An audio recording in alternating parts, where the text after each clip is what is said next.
Arrêtés pour trouble à l'ordre public en Guinée, 5 personnes ont été condamnées à 6 mois de prison ferme.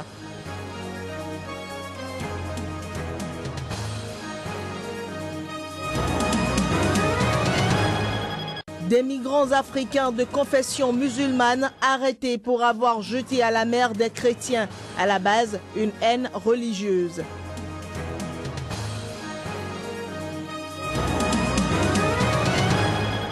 La République turque de Chypre Nord s'apprête pour la présidentielle. Les citoyens de ce pays iront aux urnes le 19 avril.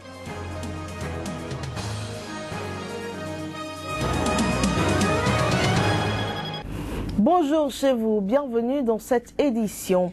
5 personnes ont été condamnées jeudi à des peines de 2 à 6 mois de prison ferme pour trouble à l'ordre public par un tribunal de Conakry, ce après les violentes manifestations du début de semaine dans la capitale guinéenne. Les condamnés avaient été arrêtés pour trouble à l'ordre public, attroupement illégal et violence après des heurts entre partisans de l'opposition et forces de l'ordre qui ont fait entre 2 ou 3 morts et une dizaine de blessés. Un des prévenus a été condamné à 6 mois de prison ferme, 2 à 4 mois et les 2 autres à 2 mois de prison selon le jugement prononcé par le président du tribunal de Mafanko, Ibrahima Sori Tunkara. Tous les 5 doivent payer la même amende de 63 €. Le tribunal a relaxé un autre prévenu pour délit non constitué. À l'approche des élections législatives et présidentielles de mai et juin, le Burundi semble sombrer dans la violence et l'intimidation. Le Haut Commissariat de l'ONU aux droits de l'homme met en garde contre toute forme de violence. Depuis plusieurs mois, la communauté internationale s'inquiète ouvertement du climat d'intimidation et d'exaction au Burundi, pays à l'histoire politique jalonnée de massacres entre majorité Hutu et minorité Tutsi et qui peine à panser les plaies d'une longue et sanglante guerre civile à l'approche des élections présidentielles et législatives. Les autorités burundaises ont été appelées par le Haut Commissariat de l'ONU aux droits de l'homme à sévir contre la Ligue des jeunes du parti au pouvoir qualifiée de milices et de groupes dangereux et accusés d'opérer de plus en plus agressivement et en toute impunité. Le climat de tension observé dans le pays est alimenté par une hausse du harcèlement pour des motifs politiques, des intimidations et des actes de violence ainsi que par une hausse des discours haineux. Un climat qui n'est pas favorable à des élections libres et transparentes. Précisons que l'éventuelle candidature du président sortant Pierre Nkurunziza à un 3e mandat, que ses opposants estiment inconstitutionnel et qui constitue des réserves jusqu'au sein de son propre parti, le CNDD-FDD, cristallise actuellement les tensions. Un congrès du CNDD-FDD doit désigner d'ici fin avril son candidat à la présidentielle. Au Soudan, les élections. Le parti du Congrès national Jeudi, dont tous les bureaux de vote. Le vice-président du parti du Congrès national et assistant du président soudanais Omar El-Béchir a annoncé qu'ils étaient plutôt satisfaits de la participation des électeurs. C'était au cours d'une conférence de presse qu'il a donnée jeudi. Le parti du Congrès national au pouvoir au Soudan affiche sa satisfaction quant à la participation des Soudanais aux élections générales, une participation pourtant jugée faible par nombre d'observateurs. Je peux vous assurer que nous sommes plutôt satisfaits de la participation. Ceux qui parlent d'une faible participation ne savent pas ce qui se passe en parlant délibérément d'une faible participation. Le parti du Congrès national salue par ailleurs la décision de la commission électorale qui a prolongé d'une journée le scrutin. En comparaison avec 2010, les élections avaient été prolongées de 2 jours. Cette fois-ci, une journée seulement. C'est la commission électorale qui a décidé de prolonger d'une journée pour donner plus de temps aux gens pour voter. Ça veut dire que les gens veulent voter. Ce n'était pas notre décision. Une décision qui a cependant amené 2 candidats indépendants à se retirer de l'élection en dénonçant des irrégularités, ce qui pourrait davantage conforter le président sortant Omar El-Béchir, déjà assuré de remporter le scrutin. En Afrique du Sud et plus précisément à Durban, les policiers ont utilisé des balles en caoutchouc contre certains manifestants jeudi. Ceci lors des incidents survenus à la fin d'une marche à laquelle plus de 4000 personnes ont pris part. Elles manifestaient contre la violence anti-immigrants qui a causé la mort de 6 personnes dans le pays. Jeudi, au moins 4000 personnes ont marché contre la xénophobie à Durban à l'appel des autorités locales. Elles ont loué des bus pour l'occasion afin de permettre aux habitants de Township de venir manifester.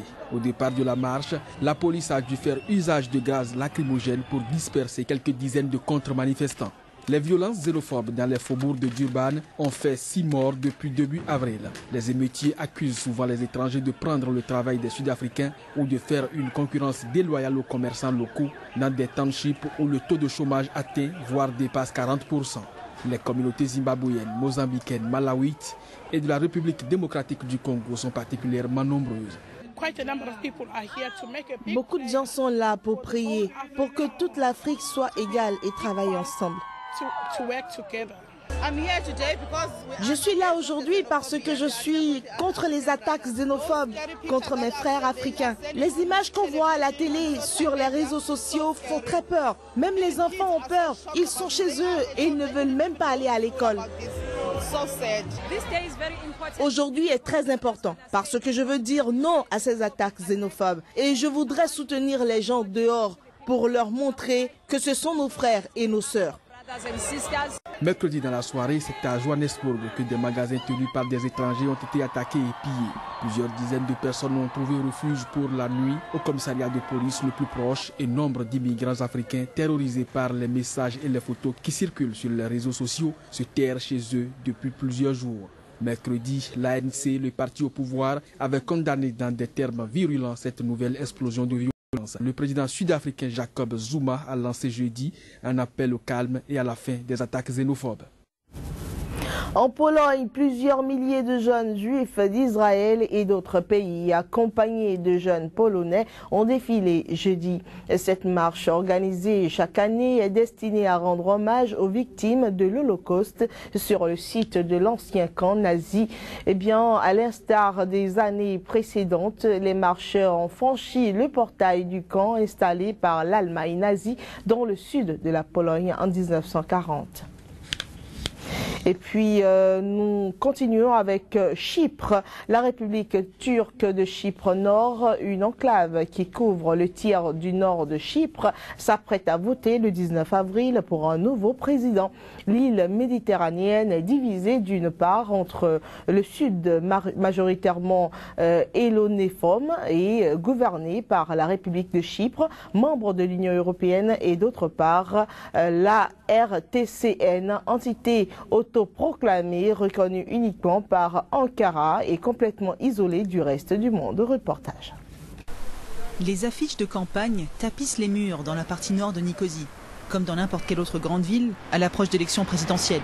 Sauf qu'il s'agit ici de la République turque de Chypre Nord, aussi appelée RTCN, un territoire qui, pour la quasi-totalité des pays du monde, n'existe pas. Une forte participation est attendue le jour du scrutin. Ici, les habitants attendent beaucoup du prochain dirigeant. Les candidats doivent s'occuper des leurs. Il n'y a pas de bonne route et l'économie n'est pas bonne.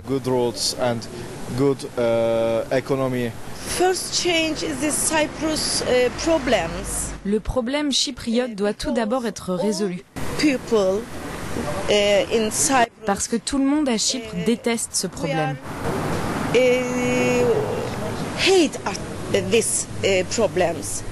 Chypre est coupée en deux depuis l'invasion du Nord par la Turquie en 1974, en réaction à un coup d'État fomenté par Athènes qui cherchait à rattacher l'île à la Grèce. Officiellement créée en 1983, la RTCN n'est reconnue que par la Turquie. Aujourd'hui, le territoire est l'un des plus isolés au monde et souffre d'une économie enclavée qui ne survit que sous perfusion d'Ankara. L'économie de Chypre Nord n'a pas accès au marché ni aux financements internationaux. Nous ne pouvons pas vendre nos produits directement à l'Europe ou à d'autres pays au pouvoir d'achat élevé. Et notre secteur du tourisme ne peut pas bénéficier de vols directs. En près de 40 ans de conflit, les pourparlers de paix arbitrés par l'ONU n'ont pas abouti à une solution politique. Des pourparlers souvent poussifs et en dents de scie, sur lesquels chypriotes grecs et chypriotes turcs n'arrivent pas à se mettre d'accord. Face à un désintérêt populaire grandissant, la plupart des candidats à la présidentielle ont concentré leurs efforts sur des problèmes plus immédiats. Oui, les candidats évoquent le problème chypriote, mais ils évoquent aussi d'autres questions. Ils disent que le président doit se soucier de l'environnement, s'occuper du système éducatif et du système de la santé, entre autres. Mais le rôle principal qui attend le vainqueur des élections reste, aux yeux de la communauté internationale, de négocier avec le Sud. Le président sortant, Derviş Eroğlu, convoite un deuxième mandat, mais il est très critiqué par ses adversaires, qu'il accuse d'être sous la houlette de la Turquie, dont les aides financent le tiers du budget annuel de la RTCN. Récemment, un envoyé spécial de l'ONU à Chypre a évoqué une relance des pourparlers après une interruption de 6 mois, dès que le dirigeant chypriote turc sera élu. Parlons bébé royal à présent dans cette édition. Une fille appelée Alice, voilà le pari préféré des bookmakers concernant le deuxième enfant du duc et de la duchesse de Cambridge. Selon Ladbrokes, société britannique de paris, certains parieurs quelque peu aventureux misent sur un prince appelé Elvis ou une princesse Charles Donnay. Les touristes viennent en masse assister à l'heureuse nouvelle. Suivons quelques extraits qui témoignent de cette ferveur. Pour le moment, nous privilégions la naissance d'une fille, une petite princesse. Les cotes sont à 8 contre 13. Les paris ont toujours été pour une fille. Près de 90% des paris ont été pour une fille. Le plus gros pari à ce jour a été de 2000 livres, fait par un Écossais à Édimbourg. Il a parié que ce serait une fille et pourrait gagner 3300 livres. C'est très intéressant avec les journalistes et maintenant qu'ils commencent à se préparer pour le bébé, c'est super. J'aime la famille royale car il y a tant de glamour et ils sont célèbres et gentils. J'espère que ce sera une fille car ce serait un bon mélange. Une fille et un garçon et je pense qu'elle s'appellera Victoria. Voilà qui vient mettre un terme à cette édition. Mesdames et messieurs, merci pour votre aimable attention. Agréable journée.